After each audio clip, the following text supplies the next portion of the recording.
breaking down the political landscape. This is KQ Truth for you. Political honesty rooted in God. This is KQ Truth for you.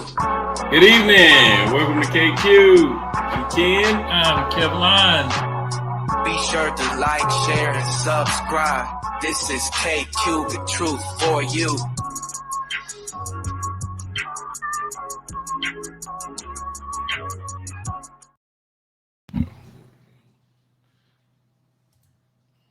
Good evening, everybody. Welcome to KQ. My name is Kevlon. And I am Ken. We coming to y'all from the mean streets of Montgomery, Alabama, where we may never be blue, but we ain't red either. Hot dang. Hey, coming to y'all once again. Listen, we are in a very, very exciting time in this country. As you know, we're heading towards an election, and it's always so divided in this country.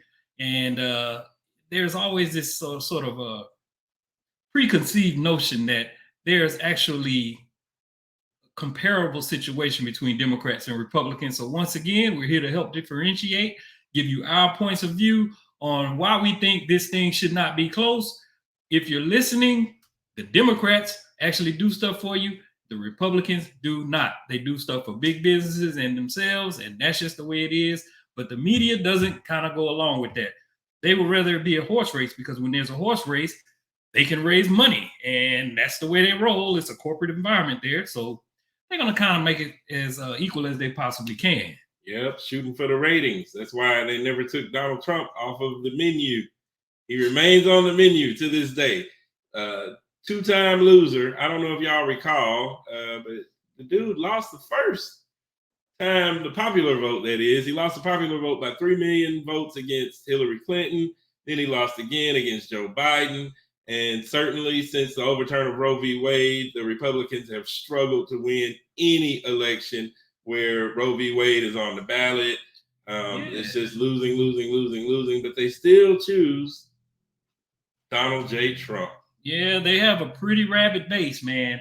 I've heard reports that a lot of the congressmen, when they speak to each other candidly, they'll admit that they actually stick with Donald Trump and favor him and favor his policies, his policy suggestions, no matter how absurd they are, because they fear for their lives. They're scared of what the rank and file, we call them affectionately maggots, will do.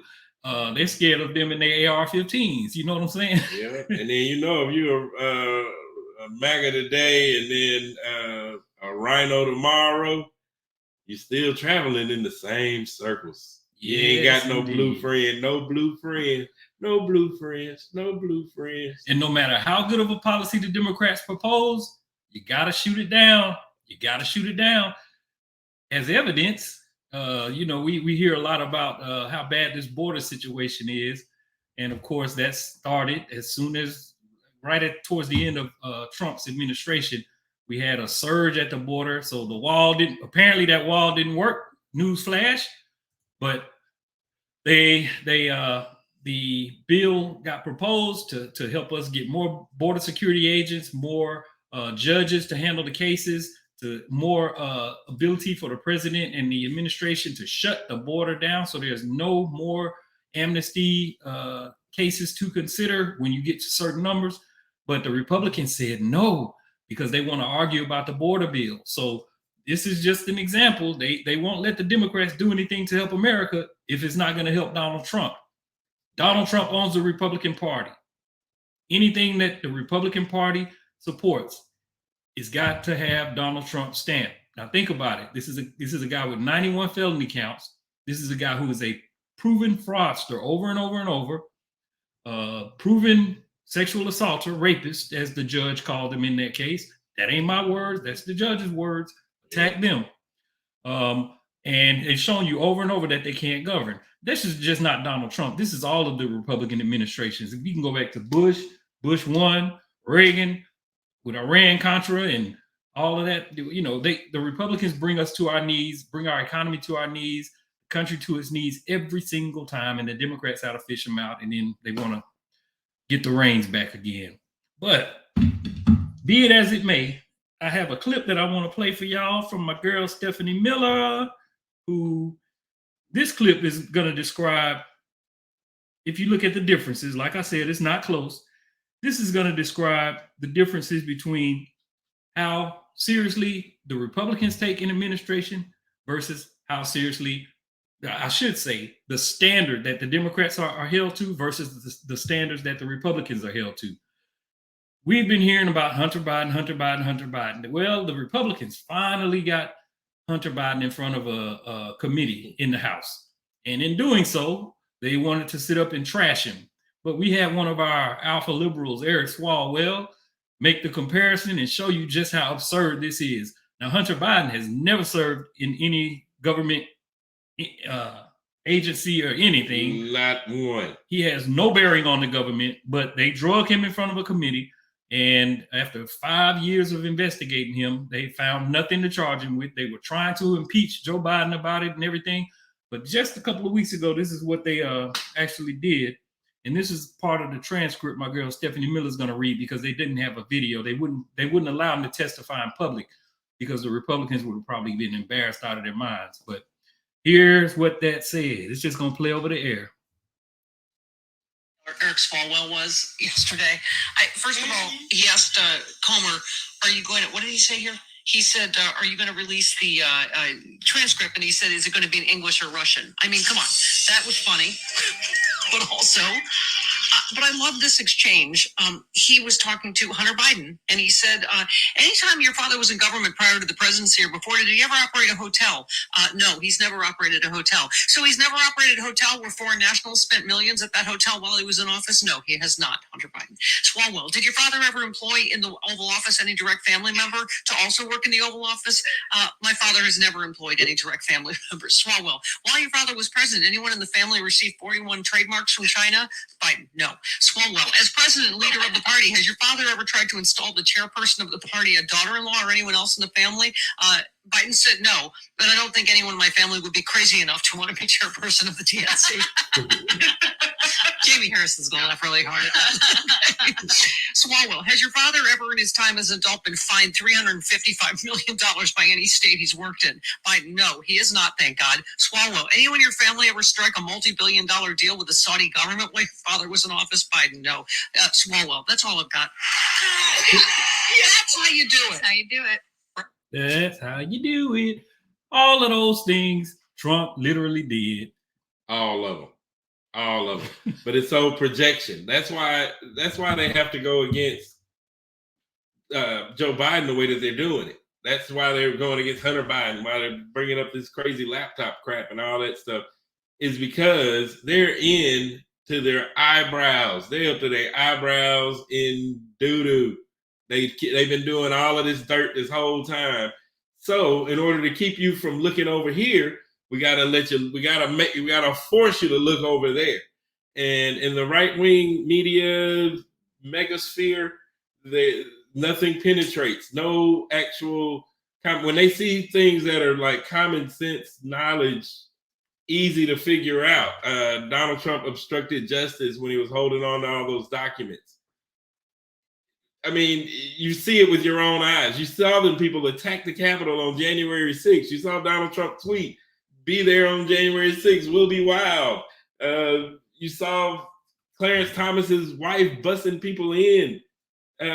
All of these things are proven facts, but they never hear any of that. The only thing that they're hearing is about Hunter Biden's laptop and how corrupt Donald Trump is and how he's getting money from Benghazi and all kinds of other stuff. And I guess it's hard for him because once you've bought in to Donald Trump and you expressed your love for his administration and for him being the grand leader of this country, no matter how many times he gets convicted of fraud and rape and gets caught doing espionage and all of that, you kind of have to stick with him. And if you have a media outlet that's supporting you in your efforts to stick with him and justify your crazy decision to support him in the first place, then it can be prolonged. And that's what's happening. They're just prolonging that allegiance to Donald Trump just by doing this both sides do it campaign. But it's totally fraudulent.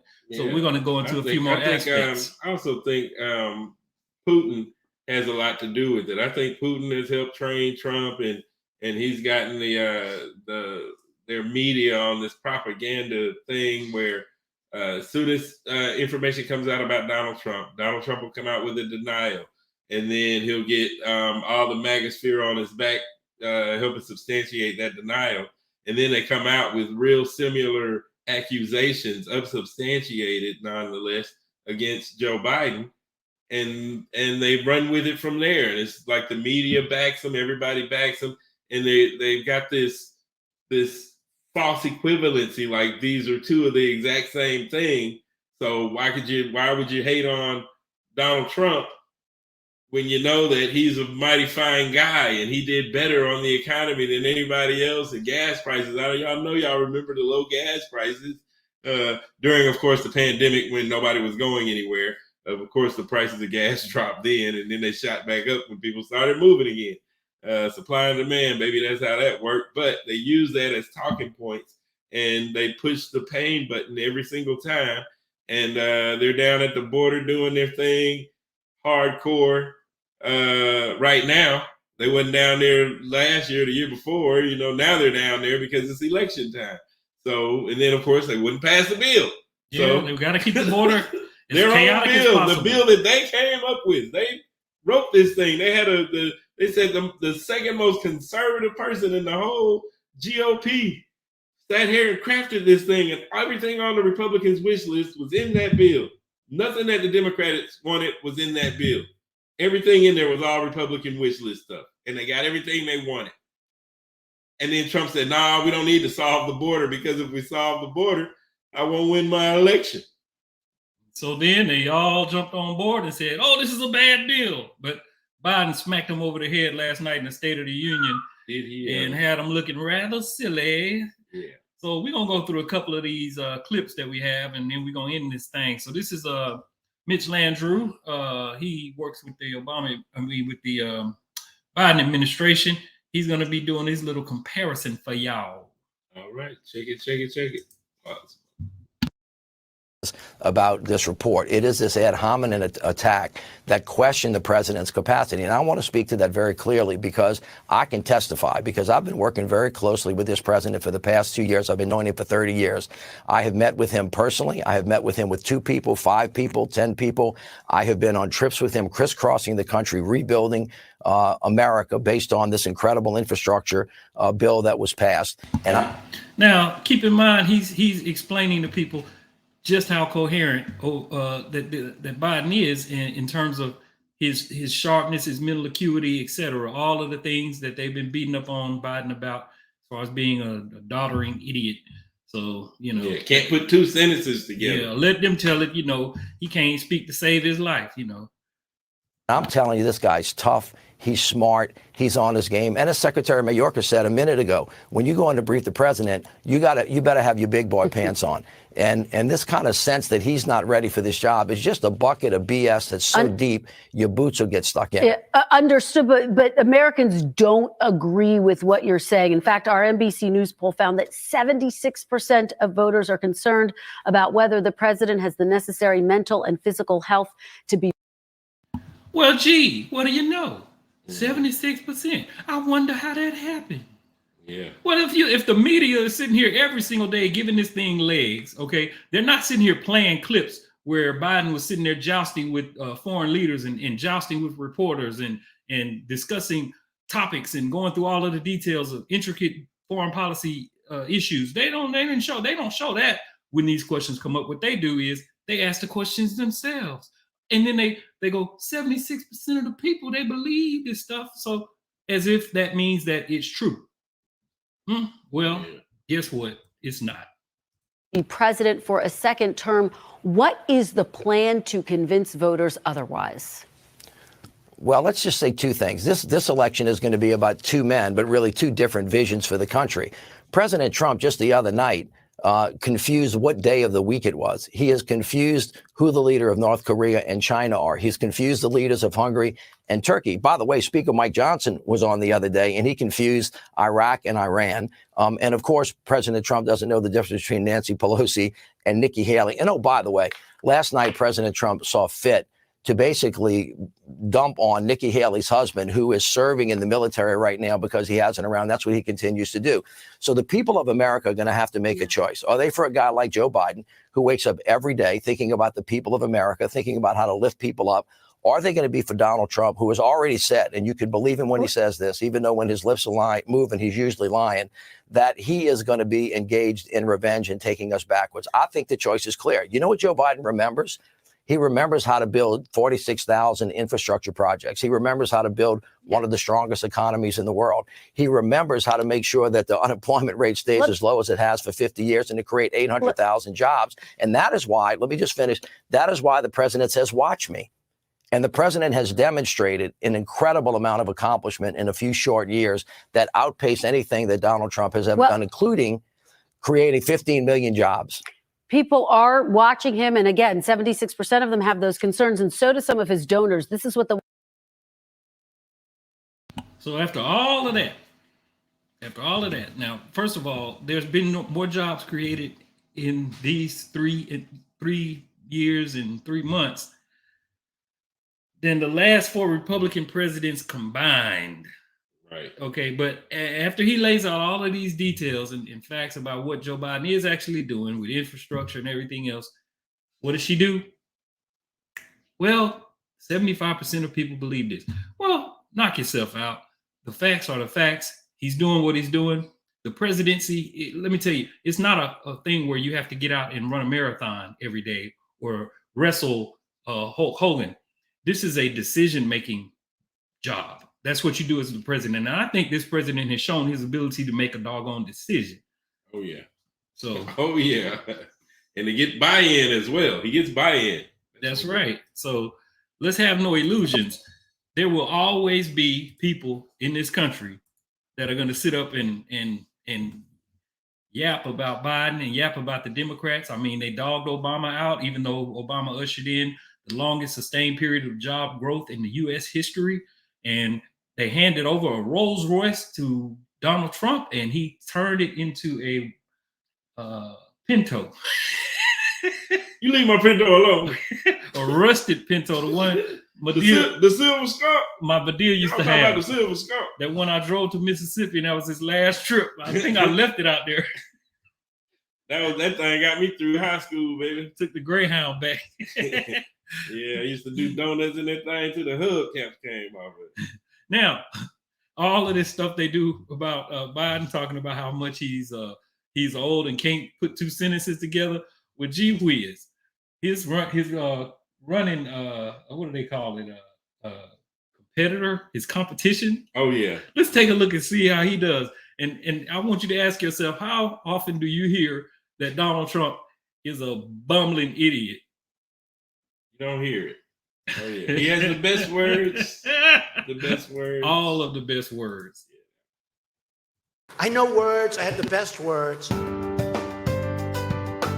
In 1870, President Ulysses S. Grant, that beautiful Orion space capsule, the combat infantryman badge for our nation as a sovereign country. A lot of work has been done, a lot of renovation. If you look at some of it, defensive missions and missiles, your devotion, prowess, then you will gain momentum.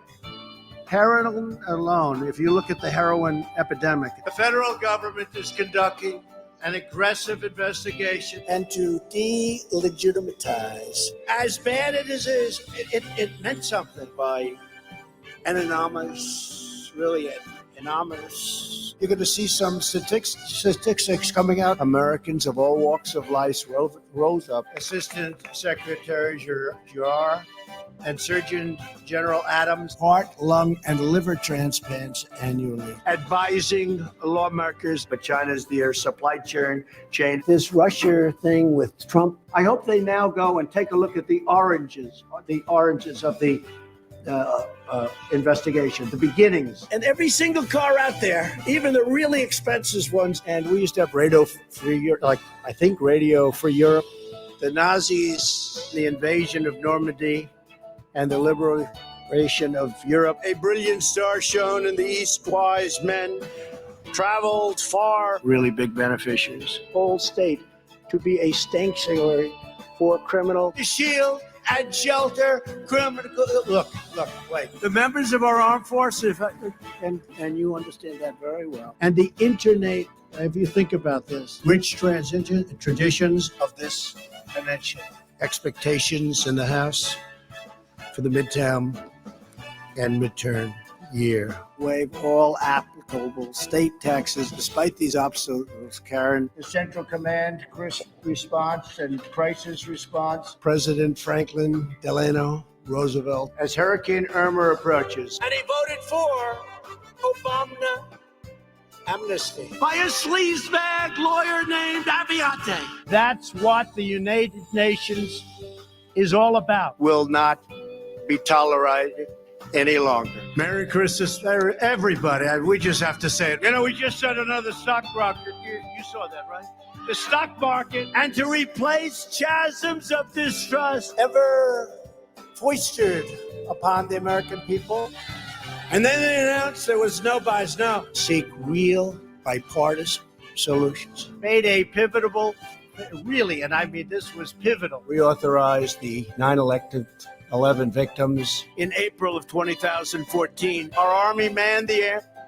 It ran the ramparts. These historic accomplishments shades our embassies in Kenya and Tanzania. It's great to be back in Missouri, Ghana, Guinea, Nambia, Jerusalem. Thank the Minneapolis police. Venezuela's working to improve this country and your terrific government. And God bless the United States. Thank you very much. Thank you. No, thank you, Donald Trump. We appreciate that. That was great. Absolutely fabulous, I tell you. My goodness. Yeah, so he's had a gaffe or two himself over the years.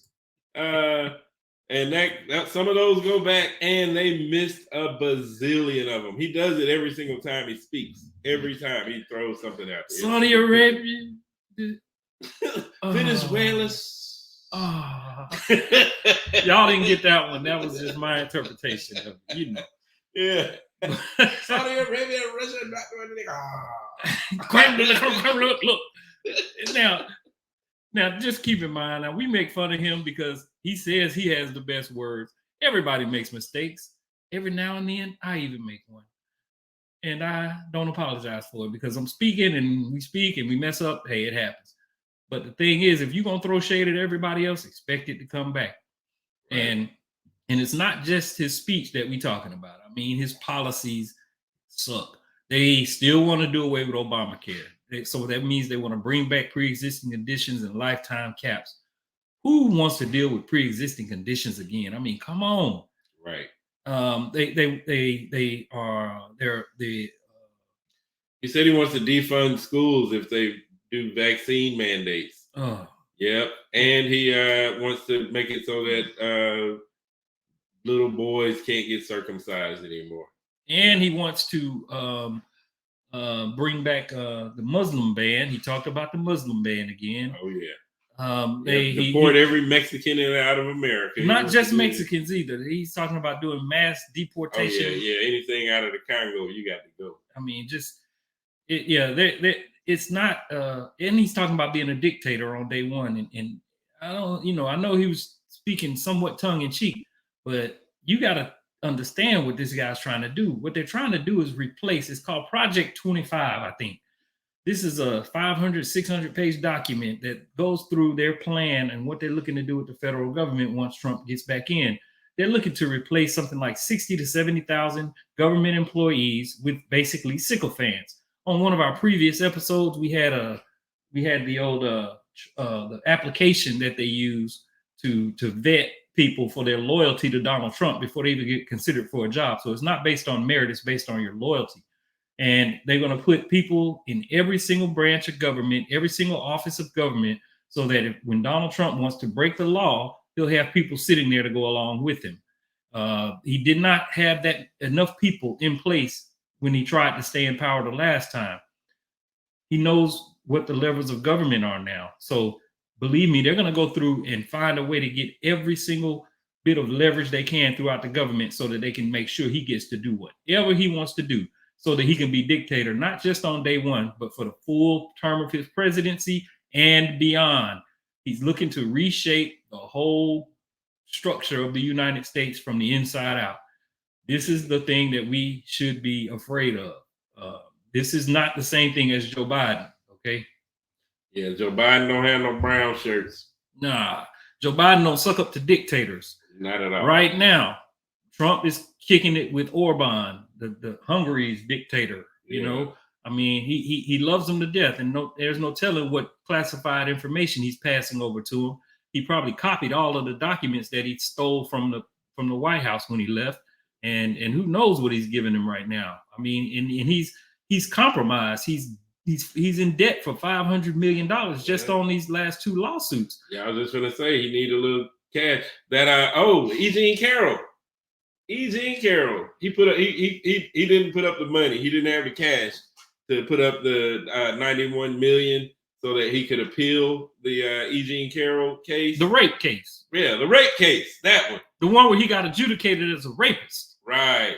Well, he didn't have the money, so he had to pay a bondsman. He paid the fees for the bondsman. He didn't want to pay that. He don't have that kind of money. He ain't rich. He ain't rich like that.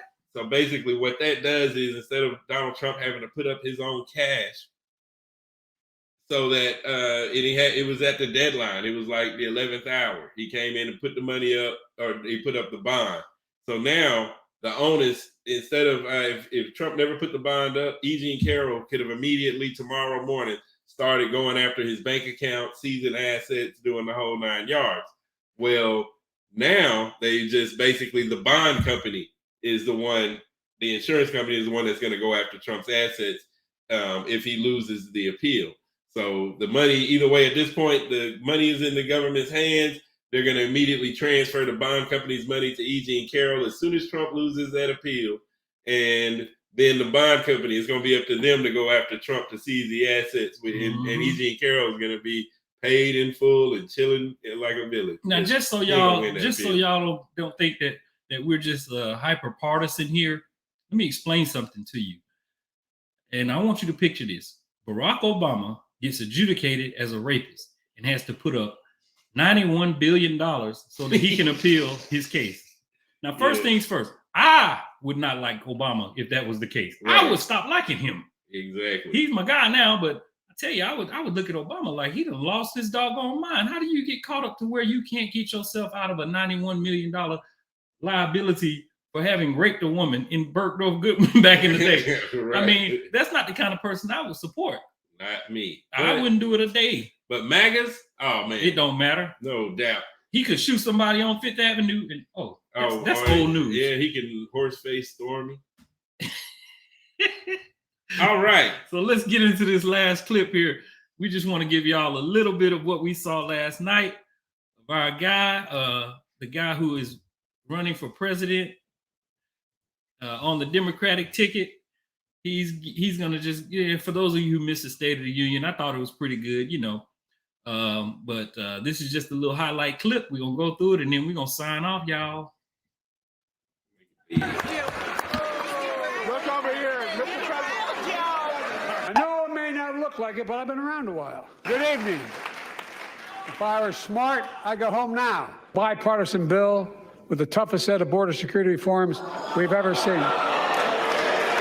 Oh, you don't think so? Oh, you don't like that bill, huh? That conservatives got together and said it was a good bill? I'll be darned. That's amazing. By repealing Affordable Care Act. I'm not going to let that happen. We stopped you 50 times before, and we'll stop you again. Some of you strongly voted against it, or they're cheering on that money coming in. I like it. I'm with you. I'm with you.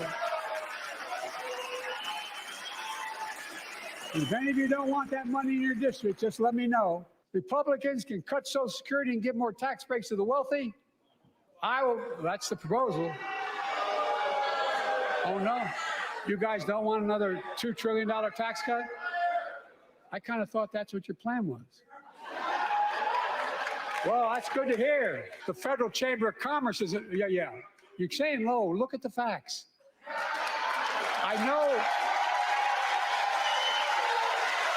I know you know how to read. Let me close with this. Yay.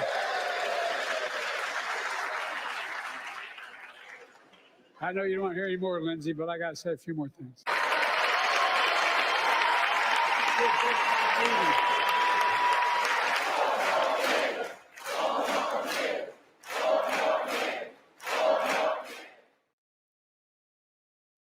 Yeah, didn't really look like a bumbling idiot to me. In the clips, the whole State of the Union last night, I didn't hear him say, Obama, criminal. Yeah, there was none of that. Yeah. He didn't mention anything about putting people on trains or sending them to camps. Combat infantry trooping. Yeah, none of that stuff. Yeah. So he didn't seem happy that Roe v. Wade was overturned. He didn't do He any didn't of that joke good on stuff. Nancy Pelosi because her husband got almost killed. Yeah, didn't do any of that. Yeah, no bing bong, bing bong, boom, Joe boom. Biden didn't. Woo. He didn't talk about pardoning the insurrectionists. Not at all. Yeah, it's a very stark difference, people. You have to open your eyes, use your vision, the actual eyes that God put in your And head. your ears too. Use Yeah. those. Yeah, but you can't just keep listening where you've been listening because somebody is lying. And if you're an Afro maggot, go towards the light. Not that light, the other light, too. All right, man. Light beer. KQ, y'all know what to do. Yes, sir. Like it, love it, don't leave it. It's Share all it. the way live. Don't keep Share it to yourself. That's right. Want to take you a doodly do, can you dig it? And all I wanna do is just listen to you. Can you policy 72? Can you dig it? Want to take you a doodly do, can you dig it? And all I wanna do, you wish just listen to you. Thank you, policy 72.